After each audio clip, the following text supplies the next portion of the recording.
Merry Christmas, everyone.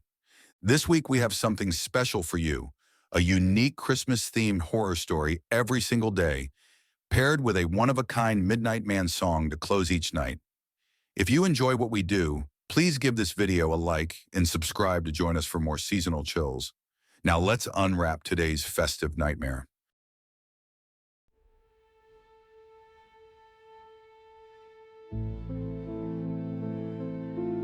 He first suspected that they were going to eat him when he noticed the distinct lack of Yuletide smells.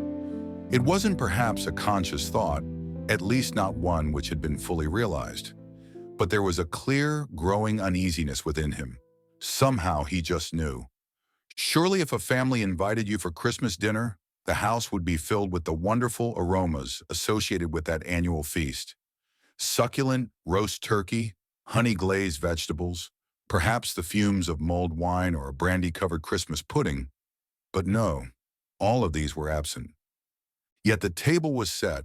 It was a particularly bleak Christmas, and while snow was often welcome at that festive time of the year, the penetrating cold and frost, which seemed to sabotage both homes and their residents' bodies, was not. The temperature had plummeted on the 7th, and there had been little sign of any forthcoming reprieve. Families attempted as best they could to reach one another, but for many it was to be a lonely Christmas day. Travel, especially for the elderly, was almost impossible for fear of slipping on the ice. One fall was all it would take for a broken hip or shoulder, and for the more fragile individuals amongst them, recovering from such an injury was not an easy task. Certainly not as easy as it would be for those of a younger vintage. The Cardinal family had taken pity on an elderly gentleman who had recently moved into the neighborhood only a few streets away.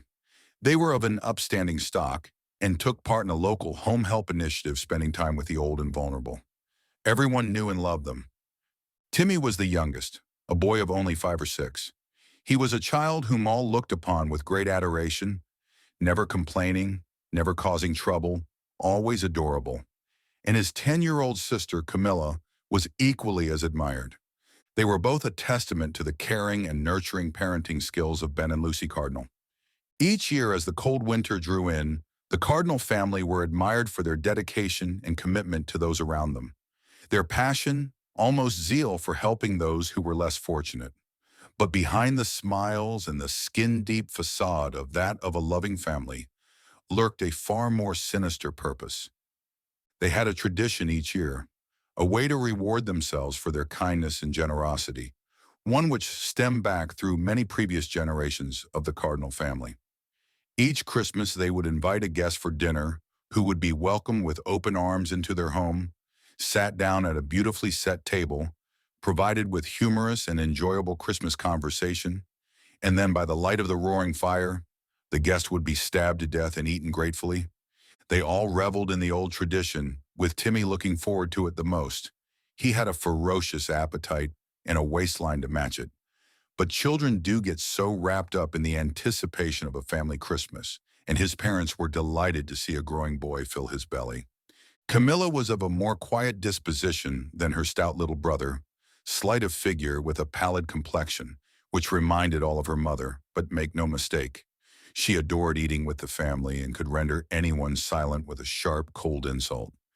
Ben was the local police chief for the area, so covering up their annual feast was quite the cinch, while Lucy was, shall we say, a relation of sorts, and was entirely enthusiastic about maintaining the Christmas tradition. Their guests were invariably those without family, and often of a ripe old age, forgotten by society, left to wither in their isolated little houses.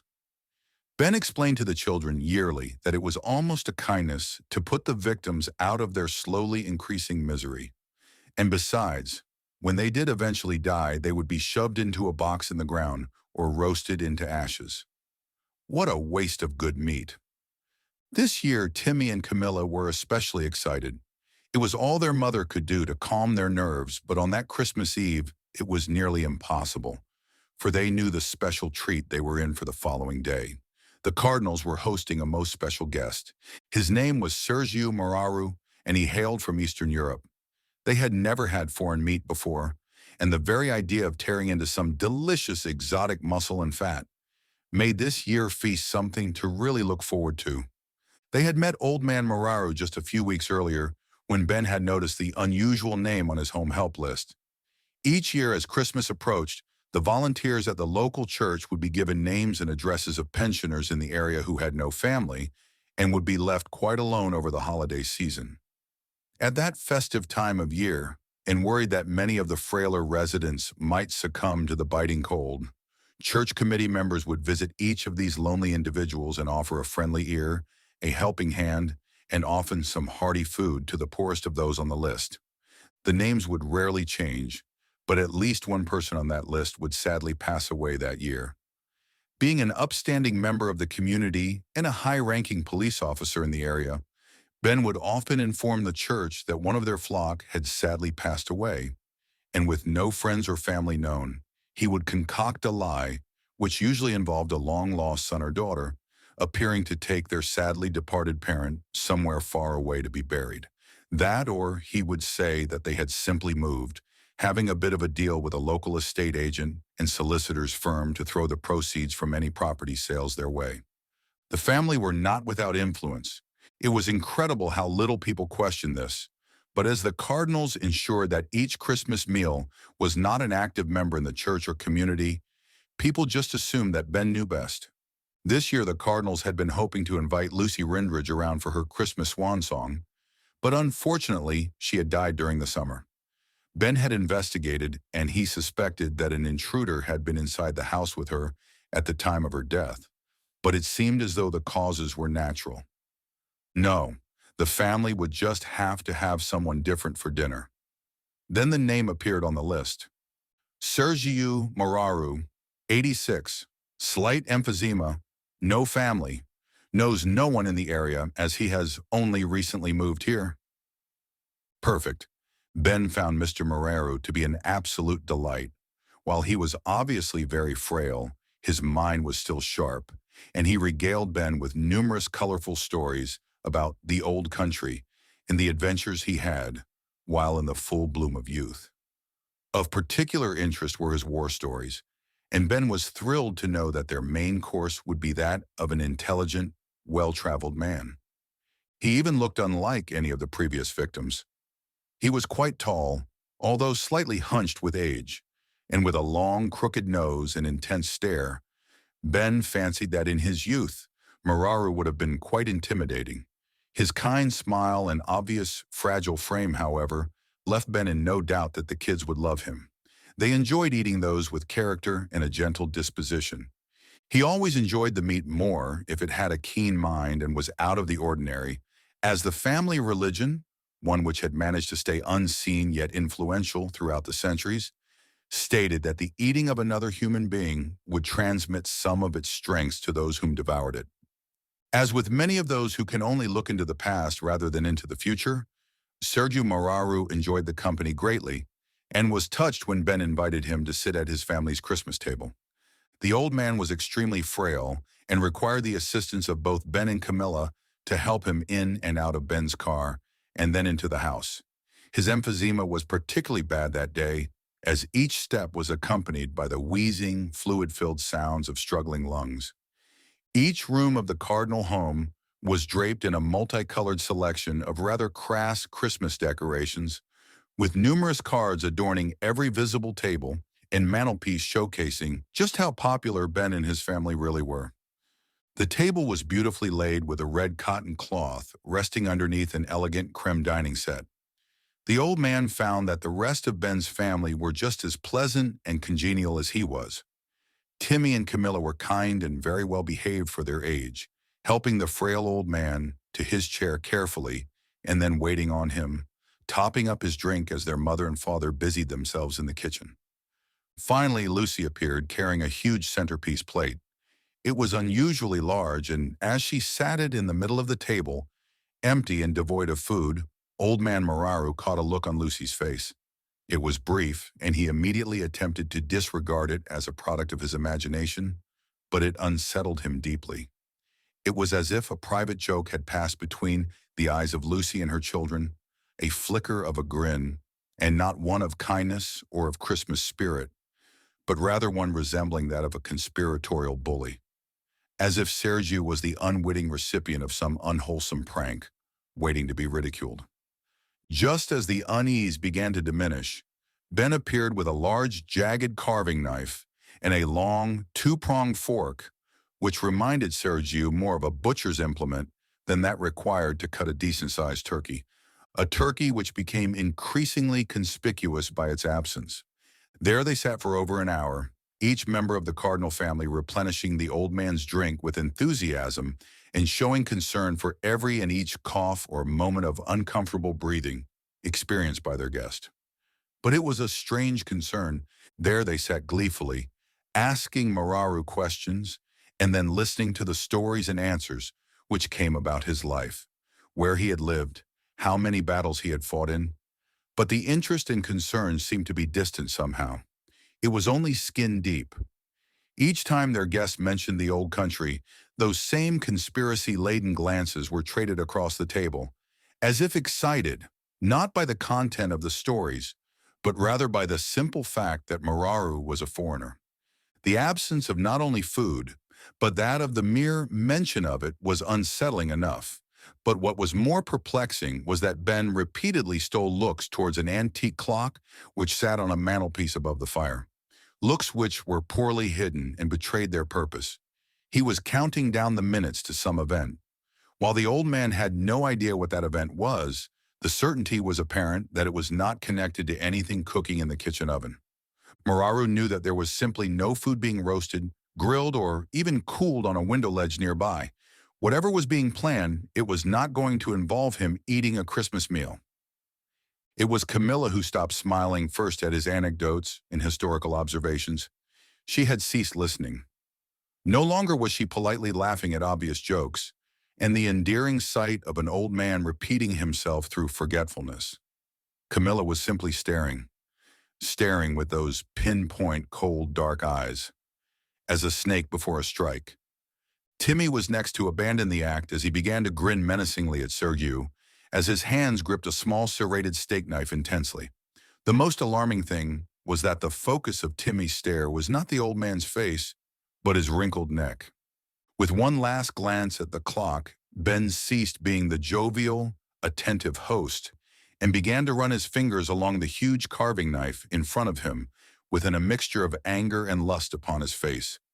Sergiu had seen many things in his time, but nothing as surprisingly strange and unnerving as this. Finally, when the clock began to chime, Lucy relinquished her false, endearing shell and exposed the cold-hearted and twisted personality which lay beneath. As the chimes slowly rang throughout the house, one by one, echoing and lonely and piercing in their symbolism, each of the cardinals rose up from their chairs, sharp, jagged knives in hand, and waited.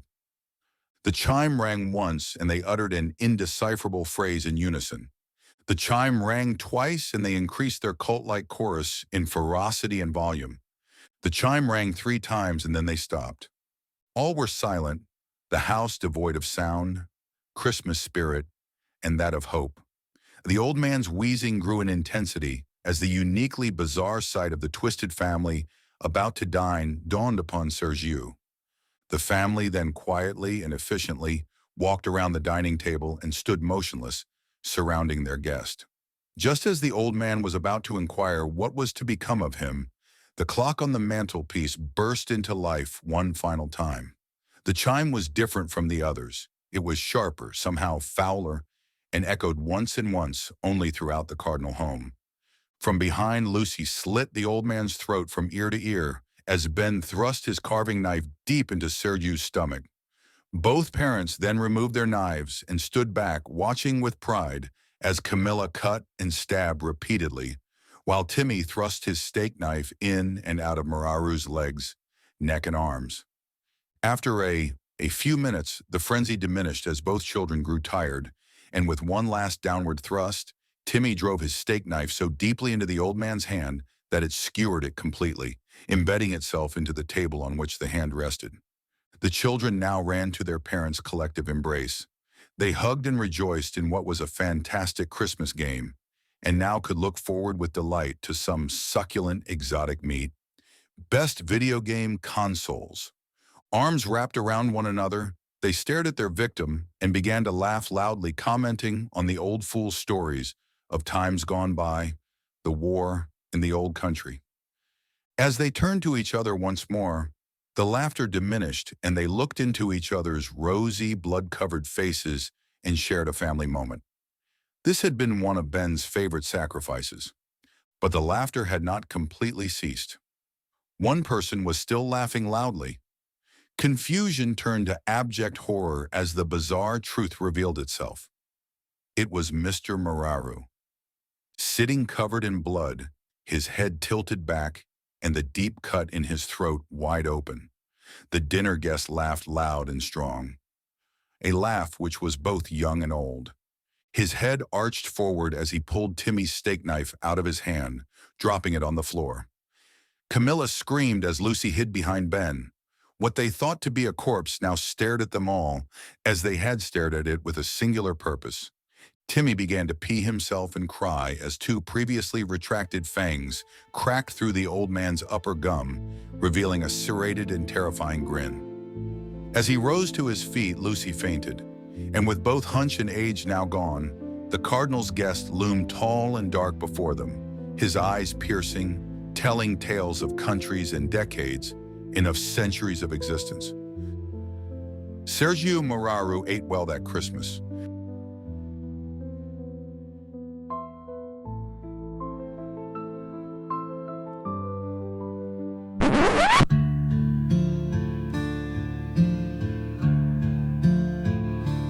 When the clock strikes 12 tonight,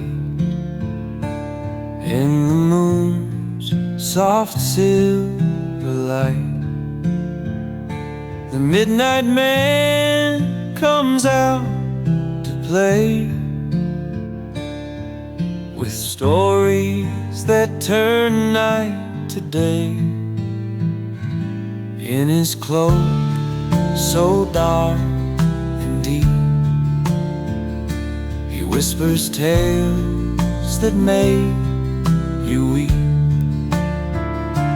By the fireside he does stand, a chilling tale at his command.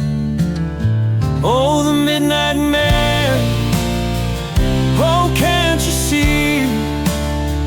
He's here to steal your dreams away from thee. On this night so cold and bright, the midnight man brings fright. Christmas cheer turns to fear as his words fill the air.